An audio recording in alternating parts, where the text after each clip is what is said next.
మీ కుటుంబ శాంతి, ఆరోగ్యం, ఆర్థిక అభివృద్ధి కోసం రుద్రాక్ష మహాపూజలో తప్పక పాల్గొనండి. ఇప్పుడే నమోదు చేసుకోండి. నమస్తే రంగారు. నమస్తే అండి. చాలా మంది ఇళ్లలో ఉంటారండి, బయట ఉంటారు, ఇళ్లలో ఉంటారు. మనం చెప్పుకునే మనుషులు ఏంటంటే వాళ్ళకి హెల్ప్ చేసే మనసు ఉండదు. అదే ఏదన్నా జరిగితే మాత్రం జరిగినా జరగకపోయినా మరి తెచ్చుకొని వేలెత్తి చూపించేంత విశాలమైన హృదయం వాళ్ళకు ఉంటుంది.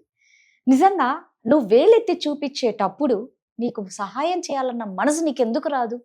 అలా సహాయం చేసే వాళ్ళు ఎప్పుడు వేలెత్తి చూపించరండి.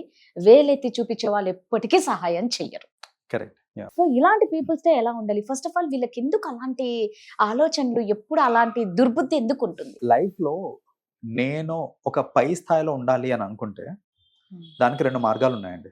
ఒకటి, నా మీద నేను ఫోకస్ చేసి, నా గ్రోత్ మీద నేను ఫోకస్ చేసి నేను ఒక టాప్ లెవెల్కి రీచ్ అవ్వడం అనేది ఫస్ట్ థింగ్. దానికి చాలా హార్డ్ వర్క్ ఇవన్నీ అవసరం, డెడికేషన్, హార్డ్ వర్క్ ఇవన్నీ అవసరం. Yes. రెండో మార్గం ఏంటంటే, నేను టాప్కి వెళ్ళాలంటే నా చుట్టుపక్కల వాళ్ళని కిందికి లాగా. సో నా చుట్టుపక్కల వాళ్ళందరినీ నేను ఇట్లా అణిచి పెట్టాను అనుకోండి, నేను టాప్ లో ఉన్నాను కదా. అంతే కదా.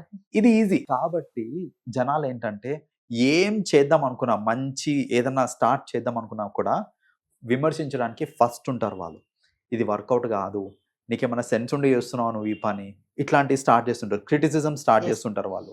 ఇలాంటి క్రిటిసిజం వినగానే ఏంటంటే మెంటలీ మనం డిస్టర్బ్ అయిపోతాం.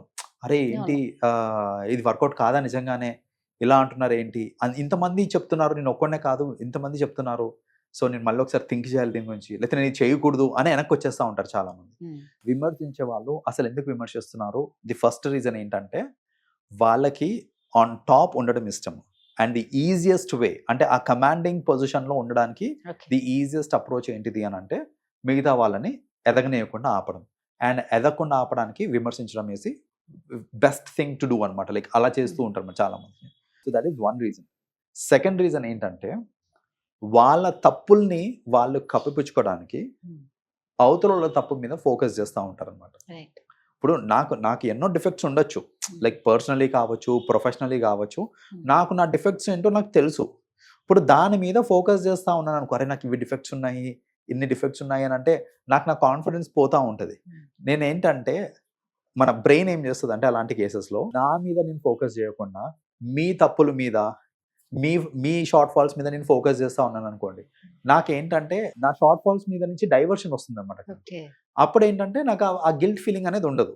So this is the second reason. చాలా మంది చుట్టుపక్కల వాళ్ళని ఎందుకు విమర్శిస్తూ ఉంటారు అని అంటే, వాళ్ళ ఓన్ మిస్టేక్స్ మీద వాళ్ళు ఫోకస్ చేస్తే వాళ్ళకు ఒక చిన్న గిల్ట్ ఫీలింగ్ ఉంటుంది. ఆ గిల్ట్ రాకుండా నా తప్పేం లేదు అని జనాల తప్పుల మీద ఫోకస్ చేస్తూ ఉన్నారనుకోండి, ఆబ్వియస్లీ వాళ్ళకి ఆ గిల్ట్ ఫీలింగ్ అనేది రాదు. దట్ ఈస్ ద రీజన్ వాళ్ళు విమర్శిస్తూ ఉంటారు అనమాట. మూడోది, జనాల ఫోకస్ కూడా డైవర్ట్ చేయడానికి. ఇప్పుడు నేను ఒక ఫ్యామిలీలో ఉన్నాను, నేను డైవర్ట్ చేయట్లేదు అని అంటే నా షార్ట్ కమింగ్స్ మీద లేకపోతే నా లైఫ్ మీద జనాలు ఫోకస్ చేస్తూ ఉంటారు. అదే నేను ఎవరైనా నా ఫ్యామిలీలోనే విమర్శిస్తున్నాను అనుకోండి, ఇప్పుడు మిగతా ఫ్యామిలీ మెంబర్స్ అందరి ఫోకస్ వాళ్ళ మీదకి వెళ్ళిపోతుంది. అప్పుడు నేను సేఫ్ ప్లే చేయొచ్చు అనమాట. అంటే జనాలు నా మీద ఫోకస్ చేయకుండా ఉండడానికి కూడా పక్కన వాళ్ళని హైలైట్ చేస్తూ ఉంటాం. పక్కన వాళ్ళు చేసే పిచ్చి పనులు కానివ్వండి, వాళ్ళ షార్ట్ ఫాల్స్ కానివ్వండి, దాని మీద ఫోకస్ చేస్తూ ఉంటాం. అయితే ఇక్కడ ఏంటంటే అర్థం చేసుకోవాల్సింది, అలా విమర్శించే వాళ్ళు లైఫ్లో ఎప్పుడు పైకి రారు. ఎందుకనంటే జనరల్ ఏమవుతుంది అని అంటే, మనకి గ్రోత్ అనేది ఇంపార్టెంట్. ఇప్పుడు నువ్వు ఒక పై స్థాయిలో ఉండాలి అని అంటే నువ్వు ఎదగాలి, ఎదిగి పై స్థాయికి వెళ్ళాలి. అప్పుడు లైఫ్లో గ్రోత్ అనేది కనిపిస్తుంది మనకి. అలా కాకుండా పక్కనోళ్ళని నేను ఎదగనీయట్లేదు అని అనుకోండి, దట్ డజంట్ మీన్ నా లైఫ్ గ్రో అవుతుందని కాదు. నేను అక్కడ ఆగిపోయాను అంతే అక్కడికి, రైట్? సో గ్రోత్ పర్స్పెక్టివ్లో చూసుకుంటే ఇలా విమర్శించే వాళ్ళు ఉంటారు చూడండి, ఖచ్చితంగా వాళ్ళందరూ ఏంటంటే లైఫ్లో ఎక్కడికి పోరు, అక్కడే ఉండిపోతారు. ఇది స్పెషలీ ఎలాంటి కేటగిరీ ఆఫ్ పీపుల్ ఉంటారంటే, గాసిప్ అంటే పడి చచ్చిపోతుంటారు. ఒక సెగ్మెంట్ ఆఫ్ పీపుల్ పొద్దున్న లేచిన దగ్గర నుంచి ఖచ్చితంగా గాసిప్ చేయాల్సిందే. వాళ్ళకు ఒక గాసిప్ పార్ట్నర్ కూడా ఉంటారు, రైట్? అది ఫ్రెండ్ అవ్వచ్చు, సిస్టర్ అవ్వచ్చు, మదర్ అవ్వచ్చు. జనరలీ నేను చూసింది ఈ 3 కేటగిరీస్ లో, friend, sister or mother. Correct గా చెప్పారు. ఇది అంటే ఉమెన్ చూసుకుంటే కనుక గాసిప్ జనరల్ గా వాళ్ళతో చేసుకుంటారు. మెన్ కి వచ్చేసరికి gossip happens between friends, brothers లేకపోతే ఫాదర్ తోటి ఎక్కువ గాసిప్ నడవదు, కొట్టుకోవడమే సరిపోతుంది. సో గాసిప్ అనేది విత్ ఇన్ ఫ్రెండ్స్ నడుస్తుంటారు. ఇలా గాసిప్ కి అలవాటు పడిపోయిన వాళ్ళు ఎవరైతే ఉంటారో వాళ్ళు టైం అంతా పద్దాక పక్కన వాళ్ళ మీద పెట్టడమే తప్ప నిజం. మన ఓన్ గ్రోత్ మీద పెట్టట్లేదు. సో వాళ్ళు గ్రో కాలేరండి అట్లాంటి వాళ్ళు. రైట్. సో నేనేం చెప్తానంటే ఫస్ట్ ఆఫ్ ఆల్ ఇలా గాసిప్ చేసే వాళ్ళకి మీరు ఎదగాలి అని అంటే ఇది మార్చుకోవాలి. పక్కన వాళ్ళని ఒక మాట అనడం మీకు ఈజీ, Yes.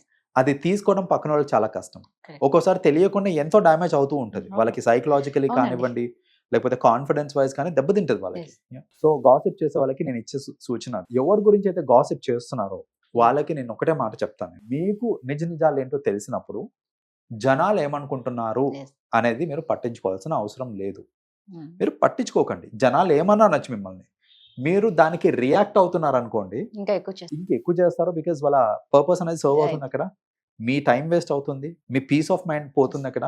ఇన్ వే చెప్పాలి అని అంటే అనవసరమైన వాటి గురించి టైం వేస్ట్ అవుతుంది ఇక్కడ. Yes. అదే మీరు కొంచెం ప్రొడక్టివ్ గా ఛానలైజ్ చేశారనుకోండి అదే ఎనర్జీని, Mm. It will help you. So జనాలు ఏమంటున్నారో అనేది పట్టించుకోకండి. ఇప్పుడు చూడండి, మీకు సింపుల్ ఎగ్జాంపుల్, నేను ఇక్కడ కూర్చొని ఉన్నాను, ఎవరో వచ్చి నన్ను అరే చౌటోడా ఎలా ఉన్నావు అన్నాడు అనుకోండి, నేను రియాక్ట్ కాను. బికాస్ నాకు తెలుసు నేను చౌటోని కాదు అనేసి. ఏం మాట్లాడుతున్నావు నువ్వు, నన్నేంటి చౌటోడా అంటారు అని రియాక్ట్ అయ్యాను అనుకోండి. ఫ్యాక్ట్ నాకు నేను చౌటోని Yes. కాదు అనే Yes. ఫ్యాక్ట్ నాకు తెలుసు, జనాలందరికీ తెలుసు. Hmm. నేను అక్కడ రియాక్ట్ అయ్యి వాడితో గొడవ పెట్టుకొని ఇలాంటివన్నీ చేయటం వల్ల నా బీపీ రేజ్ అవుతుంది, నా టైం వేస్ట్ అవుతుంది తప్ప Yes. నిజంగా నేను చౌటోని కాదు అనే విషయం నాకు తెలిసినప్పుడు Mm. నేను దానికి రియాక్ట్ ఎందుకు అవ్వాలి? నేను అవ్వను. Same thing, Yes. వాళ్ళు ఎవరైనా సరే మిమ్మల్ని ఏలైతే చూపించినప్పుడు నిజాలేంటో మీకు తెలిసినప్పుడు మీరు రియాక్ట్ కాకండి. Right. It is as good as మీరు చౌటోలు కానప్పుడు చౌటోడా అన్నప్పుడు మీరు రియాక్ట్ అయితే ఎంత సిల్లీగా ఉంటుంది. It is as simple. Yes. So that is what you have to understand. Right. అనవసరంగా రియాక్ట్ కాకండి, టెంపర్మెంట్ మెయింటైన్ చేసి వాళ్ళని పట్టించుకోకండి. సూపర్ అండి. నిజంగా ఫస్ట్ అది చెయ్యాలి. ఎందుకంటే మీరు అన్నట్టు ఒక ఫ్రెండ్, ఒక సిస్టర్, ఒక మదర్, వీళ్ళలో ఎవరో ఒకరు, వీళ్ళ ముగ్గురులో ఒకరు ఉంటారు. అవును. Thank you. వెల్కమ్.